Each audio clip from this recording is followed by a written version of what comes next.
Assalamualaikum warahmatullahi wabarakatuh. Halo Sobat Emans, selamat datang di podcast MTS Negeri 1 Batam, tempat berbagi pengalaman, wawasan, dan diskusi tentang topik-topik yang menarik dan relevan bagi madrasah kita. Bersama saya Siva Nicole Fauziah yang akan memandu pada podcast kali ini. Oke Sobat Emans, jadi pada episode kali ini kita kedatangan tamu yang sangat spesial nih, yaitu Koordinator Bimbingan Konseling, yaitu Bu Adelina Effendi SPD. Assalamualaikum Ibu, gimana nih kabarnya? Alhamdulillah sehat walafiat. Alhamdulillah. Siva gimana kabarnya? Alhamdulillah kabar saya baik. Nah, senang untuk bisa berbincang-bincang nih dengan Ibu. Alhamdulillah. Sebelumnya terima kasih Bu sudah berkenan hadir pada episode kali ini. Jadi saya ingin bertanya-tanya seputar bimbingan konseling yang ada di MTS Negeri 1 Batam nih Bu. Oke, boleh. Nah, sebelumnya Bu Adel ngajar mapel apa nih Bu? Oke, baik. Izinkan Ibu perkenalan dulu Boleh. ya. Perkenalkan nama Ibu Adelina Effendi. Ibu adalah guru BK atau bimbingan konseling di MTSN 1 Batam. Jadi tentunya Ibu adalah guru mata pelajaran bimbingan konseling di MTSN 1 Batam ini. Nah, perlu juga Ibu perkenalkan Syifa, mungkin buat Sobat M1 yang belum familiar gitu ya. Kita di madrasah ini ada 3 guru BK. Yang pertama itu ada Ibu sendiri. Ibu mengampu kelas 9 untuk tahun ajaran ini. Kemudian yang kedua itu ada Ibu Hayati. Ibu Hayati sendiri itu mengampu kelas 7 saat ini. Kemudian ada Pak Jalil. Itu beliau mengampu kelas 8 untuk tahun ajaran ini, Syifa. Baik, berarti guru BK-nya ada 3 ya Bu? Betul. Yang pertama ada Bu Adel, ada Bu Hayati, dan Pak Jalil. Betul ya? sekali. Oke. Selanjutnya untuk Ibu sendiri, Ibu sudah berapa lama nih Bu jadi koordinator bimbingan konseling? Oke, Ibu bertugas di madrasah kita ini sejak 2003, tepatnya pada bulan September ya. 2003. Jadi kurang lebih Ibu OTW 2 tahun nih OTW 2 sebenarnya tahun. di sini ya. Jadi belum terlalu lama juga menjadi koordinator BK di MTSN 1 Batam ini. Oke Bu, sebelumnya nih Bu, bisa diceritakan nggak Bu, apa saja tugas utama seorang guru BK di MTS Negeri 1 Batam? Apakah sama nih dengan guru BK di sekolah umum atau ada ciri khusus tersendiri nih Bu? Oke, baik Syifa. Pada dasarnya nih tugas dan fungsi guru BK sama dengan guru BK yang ada di sekolah umum gitu ya, yakni membersamai atau membantu perkembangan ya, mendampingi perkembangan peserta didik dan juga membantu mengentaskan permasalahan mereka Syifa, baik di bidang pribadi, di bidang belajar, di bidang sosial dan di bidang karir mereka gitu ya. Nah, cuman memang ada kekhususan atau ciri khas nih gitu ya dengan kita yang ada di madrasah, tentunya tidak lain dan tidak bukan adalah menggunakan pendekatan keislaman gitu ya, karena memang kita pada hakikatnya adalah madrasah yang memang bedanya dengan sekolah umum itu tadi kita ada pendekatan-pendekatan agama, dalam hal ini kita di bidang keagamaan Islam itu sih. Berarti perbedaannya yang utama itu di bidang keagamaan ya Bu. Betul. Sebenarnya sama aja nih sama Kurang di- lebih pada umumnya sama, Sama. cuman yang tadi Ibu sebutkan. Oke. Nah, kita lanjut ke pertanyaan permasalahan siswa nih Bu. Boleh. Karena siswa semakin marak memunculkan permasalahan-permasalahan. Betul, Bu. pasti. Ya. Nah, masalah apa yang paling sering dihadapi oleh siswa MTS Negeri 1 Batam, baik dari sisi akademik maupun karir nih Bu? Oke, baik. Kalau permasalahan yang sering muncul ya Syifa, kalau dari bidang akademik atau sisi akademik itu cukup banyak gitu ya yang kita temui. Seperti yang tadi kita sampaikan, kita perbedaannya dengan sekolah umum adalah di bidang keagamaan. Nah, cukup sering juga Ibu temukan peserta didik itu yang mengalami kesulitan dalam proses penghafalan. Iya, Karena yang seperti yang kita ketahui, kita juga ada kewajiban-kewajiban untuk menghafal ya, Iya, supaya mungkin juz 30 atau juz 29 atau bahkan hadis-hadis tertentu. Nah, kasus-kasus yang seperti ini yang cukup muncul sering kalau dari sisi akademik. Ataupun mungkin ya beberapa kasus juga ada siswa yang tidak mampu mengikuti beberapa mata pelajaran yang dianggap mereka sulit. Betul. Itu biasanya yang cukup sering muncul. Kalau untuk di bidang karir tentunya mengingat kita adalah sanawiyah gitu ya, Iya, atau betul. sederajat dengan SMP, Sobat Emons terutama yang kelas 9 nih Syifa, Iya. muncul kegalauan-kegalauan dalam penentuan melanjutkan ke sekolah lanjutan. Iya, Itu apakah betul. mereka mau melanjutkan ke jenjang SMK atau di aliyah atau madrasah setingkat Betul, SMA betul. atau di SMA umum sekalipun. Itu yang cukup sering muncul di MTSN 1 Batam ini gitu. Oh, begitu. Oke, Bu. Selanjutnya masih dalam permasalahan siswa nih. Bagaimana Ibu menangani kasus bullying yang terjadi di lingkungan sekolah? Karena akhir-akhir ini muncul beberapa kasus bullyingnya ya, Bu ya. Ya, betul sekali. Jadi kalau dalam konteks bullying ini memang tidak bisa kita pungkiri gitu ya, masih kerap terjadi dalam konteks bullying secara verbal atau ngejek gitu sih Pak, kalau bahasa awamnya ya. Jadi memang sudah kita usahakan juga untuk memberikan pengertian-pengertian, kita berikan pemahaman-pemahaman gitu ya mengenai dampak mengejek, atau mungkin kalau alasan mereka tuh biasanya sering berlindung di balik kata kan bercanda Bu, gitu ya, kan senang-senang seru-seru gitu. Nah itu kadang-kadang yang masih kita belum bisa hilangkan sepenuhnya gitu ya. Mungkin Syifa juga tahu di lapangan seperti apa teman-teman iseng-iseng gitu ya. Nah itu biasanya memang kita tindak, kita proses secara tegas, apalagi kalau sampai ada yang berlebihan gitu Syifa. Jadi memang kalau kita dapatkan laporan, kita proses, kita panggil pelakunya, kita minta dia untuk mengklarifikasi apa motifnya di balik itu gitu ya. Kalau seandainya memang murni bercanda ya kita beri pemahaman, tapi kalau seandainya ada maksud-maksud lain itu kita proses, kita libatkan juga wali kelas. Kalau diperlukan kita panggil juga orang tuanya, bahkan kita juga berkoordinasi dengan tim kesiswaan. Kalau seandainya memang sudah berlebihan itu akan disanksi poin. Seperti itu Syifa. Ya mungkin yang awalnya bercanda, ngejek-ngejek, tapi akhir-akhirnya menjadi masalah yang intens. Ya, Akhir-akhir ini juga perlu kita garis bawahi buat Sobat M1 semuanya. Kalau yang namanya bercanda itu konteksnya kedua belah pihak harus happy, Iya, gitu harus ya, happy. sama-sama tidak keberatan gitu. Tapi kalau salah satunya aja yang senang, yang satunya lagi merasa dirugikan, itu sudah jatuh karena bullying. Nah jadi hati-hati ya buat Sobat hati-hati ya M1. teman-teman. Kalau misalnya dalam mengomong, dalam mengejek itu mulutnya hati-hati. Karena mungkin ada sanksi, iya betul, bisa dijatuhkan sanksi kalau seandainya memang merugikan atau membuat salah satu pihaknya tidak senang. Mungkin ada juga ya Bu, pepatah bilang kayak mulutmu adalah harimaumu. Betul. Kalau sekarang juga Syifa dengan the power of media sosial dialihkan ke orang-orang, kata orang-orang tuh jempolmu harimaumu. Kadang di medsos itu suka tidak terkontrol ya. Mungkin ada yang niat bercanda tapi malah jatuhnya ke tindakan tidak menyenangkan seperti itu. Jadi intinya untuk Sobat Emons jangan pernah untuk saling mengejek. Kalau misalnya kedua belah pihak happy, itu tidak masalah. Bercanda itu tidak masalah, betul sekali. Oke Bu, selain masalah di sekolah nih Bu, apakah ada permasalahan dari rumah seperti konflik keluarga atau tekanan orang tua yang sering dikeluhkan oleh siswa nih Bu? Oke, kalau problem seperti itu Syifa, ada yang datang kepada kami, tapi memang tidak banyak gitu ya. Ada yang memang membawa masalah dari rumah gitu ya. Mungkin ada yang orang tuanya terlalu tinggi memberikan ekspektasi kepada anaknya gitu ya, sehingga anaknya merasa tidak mampu atau dia capek gitu dengan ekspektasi orang tuanya. Atau ada juga memang anak-anak atau peserta didik yang datang ke kita itu mengeluhkan di rumah tidak mendapatkan perhatian dari orang tuanya yang sibuk betul bekerja. Padahal mungkin memang tidak bermaksud seperti itu ya, tapi memang keadaan orang tuanya yang bekerja sehingga terkesan atau yang anaknya dapatkan tidak diperhatikan oleh orang tuanya. Itu ada Syifa kasus-kasus seperti itu. Oke Bu. Nah dari permasalahan tadi kita lanjut ke pertanyaan pendekatan dan solusi nih Bu. Nah menurut Ibu nih, apa metode atau pendekatan khusus yang Ibu gunakan untuk membangun kepercayaan dengan siswa, terutama bagi mereka yang tertutup atau sulit diajak berbicara? Oke, baik. Ini sebenarnya susah-susah gampang susah Syifa ya.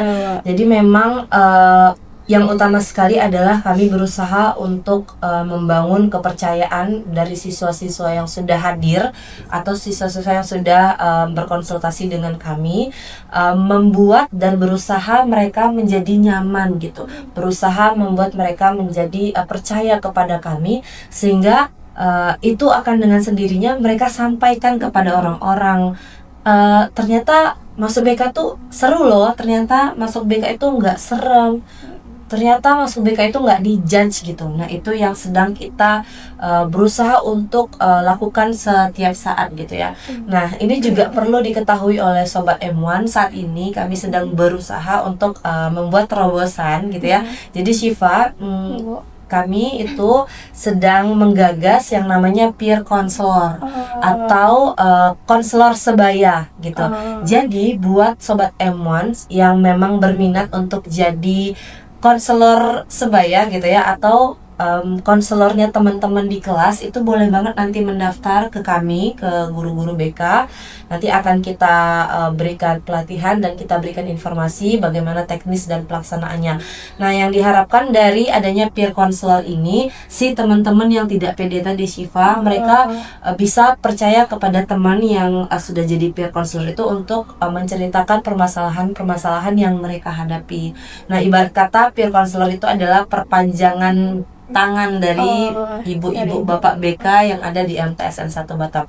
Jadi buat Sobat M1 atau mungkin Syifa sendiri berminat untuk mendaftarkan dirinya sebagai peer counselor, boleh silakan hubungi Ibu atau Bu Hayati ataupun Pak Jalil. Itu Syifa. Berarti ada peer counselor. Yes, itu adalah program terbaru dari bimbingan konseling yang insya Allah dalam waktu dekat ini akan kita Oke. Nah, terus bagaimana cara Ibu membantu siswa dalam memilih jurusan nih Bu, atau sekolah lanjutan setelah lulus dari MTS Negeri 1 Batam? Oke, kalau masalah sekolah lanjutan ya berarti nih ya, ini berkaitan dengan pembelajaran di kelas juga. Jadi perlu Sobat M1 ketahui bahwa bimbingan konseling itu nggak hanya konseling individu Syifa ya. Jadi kami ada juga yang namanya layanan klasikal. Nah kita masuk ke dalam kelas itu setiap minggunya ada 1 kali atau 1 jam pertemuan gitu. Nah disitulah mulai kami memberikan layanan-layanan informasi yang berkaitan dengan karir. Di situ juga nanti kita sampaikan mengenai info-info sekolah lanjutan. Ada pilihannya apa saja, kemudian prospek karirnya seperti apa, benefitnya apa, plus minusnya gitu ya. Kemudian apakah orang tuanya support atau tidak. Nah itu salah satu yang kami lakukan adalah dengan memberikan informasi-informasi terkait karir secara rutin selama pembelajaran di dalam kelas. Kemudian Syifa ada juga yang namanya layanan konsultasi. Nah jadi boleh banget kalau misalnya kalian mau melakukan konsultasi terkait dengan pemilihan sekolah lanjutan, datang ke ruang BK berdua, bertiga gitu ya. Kalau misalnya nggak yakin sendiri atau masih takut gitu ya, boleh banget datang sama teman. Nanti kita konsultasikan, kita bahas mengenai pilihan-pilihan, atau memang sudah ada nih. Biasanya gini Syifa, dia udah punya pilihan tapi kadang orang tuanya nggak support, atau dia punya pilihan tapi jauh dari rumahnya. Nah hal-hal seperti itu boleh banget kita diskusikan dengan layanan yang namanya layanan konsultasi. Gitu. Jadi banyak ya Bu, dari segi memilih jurusan, bisa konsultasi sama guru BK. Silakan datang. Nah Bu, selain konseling individu nih Bu, apakah ada program atau kegiatan kelompok seperti seminar yang Ibu beserta tim adakan untuk siswa nih Bu? Oke. Tadi udah Ibu spill sedikit ya. Jadi kalau BK itu nggak hanya konseling individu berdua dengan guru BK gitu ya. Jadi kita ada layanan klasikal juga, masuk ke kelas. Kemudian ada konsultasi, itu termasuk dalam kelompok juga ya, kelompok kecil. Ada lagi yang lain namanya bimbingan kelompok, itu lain lagi ada juga. Nah untuk bidang seminar ini, untuk event seperti ini kita juga pernah adakan beberapa kali gitu ya, tapi mungkin tidak intens ya, atau mungkin 1 kali setahun atau 1 kali 1 semester. Itu biasanya kita mengundang narasum dari luar gitu ya. Kalau yang terakhir ini kita mengundang narasumber dari Perlindungan Perempuan dan Anak. Itu kita hadirkan, ada Pak Dedi nama beliau gitu ya, kemarin memberikan penyuluhan tentang perundungan atau bullying ini gitu. Itu adalah juga salah satu upaya kami, dan juga bekerja sama atau berkolaborasi dengan tim kesiswaan untuk menghilangkan yang namanya bullying atau perundungan.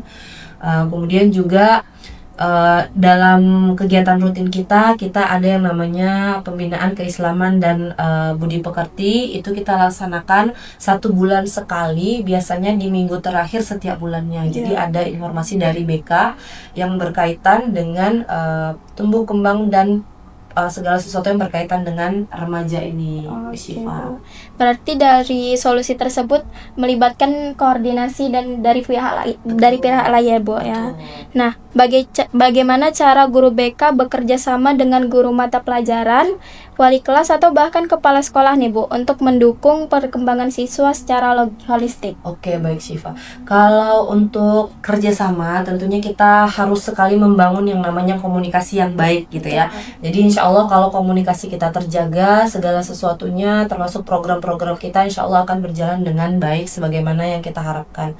Nah, untuk itu kami terus berusaha untuk membangun komunikasi yang baik gitu ya, terutama melalui wali kelas gitu ya, melalui guru mata pelajaran dan juga ibu kepala madrasah gitu ya. Jadi kalau ada kita mulai cium-cium nih aroma-aroma permasalahan yang muncul gitu ya, kita segera lakukan koordinasi, kita lakukan komunikasi, kita bantu, kita carikan jalan keluarnya seperti apa gitu. Atau memang ada hal yang perlu BK tangani sendiri gitu ya, cukup BK tangani, dan nanti informasi-informasi yang sekiranya perlu disampaikan ke wali kelas atau dikomunikasikan ke orang tua itu akan kami sampaikan. Jadi memang penting sekali membangun komunikasi yang baik ini sih, Pak. Bu. Oke, Bu. Lalu, Bu, seberapa penting nih, Bu, kolaborasi dengan orang tua? Nah, apa saja kendala yang sering ditemui dan bagaimana cara mengatasinya nih, Bu? Oke, seberapa penting? Itu penting sekali tentunya ya. Betul. Karena memang orang tua adalah garda utama gitu ya. Peserta didik tumbuh berkembang di rumahnya masing-masing, tentunya melalui pengawasan dan bimbingan orang tua di rumah. Menjadi penting, menjadi utama juga bagi kita untuk berkomunikasi, menyampaikan apa saja sih yang terjadi di sekolah, bagaimana perkembangan siswanya di sekolah. Betul. Gitu ya. Nah, kalau kendala Syifa biasanya nih nggak banyak ya kasusnya, alhamdulillah sejauh ini cukup berjalan dengan baik. Tapi ada sih ibu temukan 1 atau 2 kasus gitu ya. Mungkin orang tua yang masih belum bisa sepenuhnya menerima kalau ternyata anaknya punya masalah ini dan ini gitu. Jadi cenderung menutupi atau cenderung tidak menerima kenyataan. Nah, itu yang kadang-kadang ada ibu temui. Tapi alhamdulillah tidak banyak. Nah, kembali lagi kita bangun komunikasi, kita minta bantuan wali kelas juga, karena wali kelas adalah ujung tombak sebenarnya ya, karena orang tua kan komunikasinya ke wali kelas. Jadi minta bantuan ke wali kelas juga untuk membantu menyampaikan, untuk membantu memberikan pengertian, sehingga berjalannya waktu komunikasi itu atau penyampaian masalah-masalah tersebut bisa selesai dengan baik. Betul. Seperti itu. Berarti sangat penting ya, Bu? Sangat penting Sangat sekali. penting. Oke, kita lanjut ke pertanyaan penutup dan tips praktis nih, Bu. Boleh. Nah, apa pesan Ibu nih atau nasihat yang paling penting untuk siswa MTS Negeri 1 Batam agar mereka tidak ragu datang ke guru BK nih, Bu? Oke. Sobat M1 semuanya, anak-anak ibu peserta didik MTS 1 Batam, ibu tahu sekali bahwa memang masa-masa saat ini adalah cukup sulit untuk kalian, karena memang di fase ini itu sedang mengalami banyak sekali perubahan-perubahan ya Syifa ya, baik dari segi fisik, kemudian dari segi emosi gitu ya, sehingga terkesan atau cenderung membuat kalian labil gitu ya, atau bahkan perubahan-perubahan dinamika sosial di sekitar kalian gitu. Nah, itu belum lagi dengan tuntutan-tuntutan tugas sekolah ya, hafalan-hafalan gitu, atau dengan pertemanan di luar sekolah yang membuat kalian mungkin merasa capek atau bahasa overthinking gitu ya, sedang merasa aduh kayaknya aku butuh teman cerita gitu, silahkan. Pintu BK sangat terbuka lebar untuk kalian, boleh banget untuk datang menceritakan permasalahan kalian. Kita bantu carikan solusinya, bagaimana cara yang efektif dan efisien. Kemudian juga insya Allah ketika kalian berada di ruangan BK itu sebisa mungkin, seberusaha mungkin, seprofesional mungkin kita jaga kerahasiaannya gitu ya. Kita usahakan tidak ada judgmental gitu ya. Mungkin kadang kita mau curhat sama mama kita, apa sih baru kayak gitu aja capek gitu ya. Nah itu dihindari sekali oleh guru-guru BK. Kita berusaha untuk tidak ngejudge anak-anak ibu gitu ya. Kemudian juga kalau mau curhat sama teman sebaya mungkin dia curhat balik sih Pak ya. Jadi kayak adu nasib jadinya ya gitu. Jadi kita usahakan untuk kalian masuk ke BK bisa keluar dengan lega, bisa keluar dengan nyaman, dan insya Allah mau lagi ke ruangan BK gitu sih Pak. Nah, buat Sobat M1 juga jangan lupa untuk bisa konsultasi, atau jika ada permasalahan nih, silakan konsultasi aja ke guru BK ya teman-teman. Silahkan datang. Nah, terakhir nih Bu, jika ada siswa atau orang tua yang ingin bertanya lebih lanjut, bagaimana cara terbaik untuk menghubungi Ibu nih Bu? Oke, boleh banget langsung datang ke ruangan BK. Sekarang ruangan BK kita sudah ada di bawah kelas 93 ya. Jadi kalau dari pagar, dari gerbang, silakan langsung belok ke kanan, itu langsung ketemu guru BK, ketemu ruangan BK. Nah, silakan buat kalian yang ada keperluan, silakan datang ke ruangan BK. Ataupun buat orang tua dari Sobat M1 semuanya, boleh banget meminta kontak kami itu melalui wali kelas anaknya masing-masing gitu. Atau Bapak Ibu boleh mau datang ke sekolah langsung menemui guru BK, kami sangat welcome. Silahkan datang, silahkan cari atau buat janji dengan guru-guru BK kalau seandainya memang diperlukan waktu atau konsultasi demi kepentingan peserta didik kita. Baik, oke. Semoga pesan dan kesan dari guru BK khususnya Bu Adel ya Bu bisa bermanfaat bagi madrasah kita nih Sobat M1. Nah, terima kasih Bu Adel yang sudah memberi pengalaman, sharing ceritanya tentang bimbingan konseling yang ada di MTS Negeri 1 Batam ini. Nah, untuk Sobat M1 jangan lupa untuk terus dukung podcast kita dengan cara like, comment, share sebanyak-banyaknya kepada teman kalian. Dan jangan lupa untuk subscribe YouTube channel MTS Negeri 1 Batam supaya kalian tidak ketinggalan konten-konten terbaru dan update-update yang menarik. Oke, saya Sifani Kolbi Fauzia pamit untuk undur diri. Sampai jumpa di episode selanjutnya. Wassalamualaikum warahmatullahi wabarakatuh. Bye-bye.